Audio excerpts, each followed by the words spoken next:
Matagal nang hindi nakikita ang tambalan ng KD Lex o sina Alexa Ilacad at KD Estrada.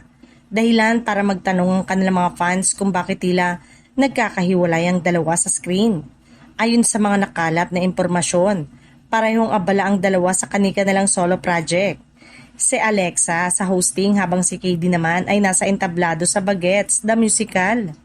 Ngunit kamakailan, muling umusbong ang curiosity ng fans nang may lumabas na video ng kolaborasyon ni na Alexa Ilacad at BGYO member na si Jello Rivera.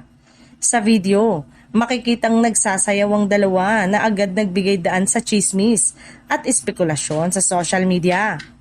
Hindi nagtagal, inanunsyo ang kanilang project na tinawag na G-Lex, isang microdrama o short series na ipapalabas sa streaming platform.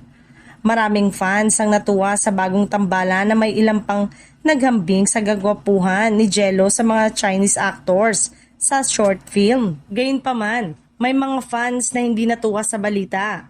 Marami ang nagtanong kung bakit si Alexa ang unang itinambal sa ibang artista at naiinis sa tila pagkakahiwalay nila ni KD. May ilan na natuwa sa proyekto ni Alexa, ngunit may iba namang naiinis at sinasabing naiwan si KD sa ere.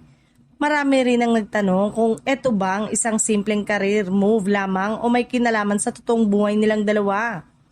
Ang ilan ay nagdesisyon ng signing off sa pagiging KD-Lex supporter. Samantalang ang iba naman ay naniniwala na sa huli si KD at Alexa pa rin ang magtatapos na tambalan. Sa kabila ng mga kontrobersya at espekulasyon, malinaw na ang bagong proyekto ni Alexa ay bahagi ng kanyang career growth. Para sa maraming fans, ito ay pagkakataon na makilala ang bagong tambalan habang patuloy pa rin ang suporta sa orihinal na KD Lex pairing sa puso ng mga loyal fans.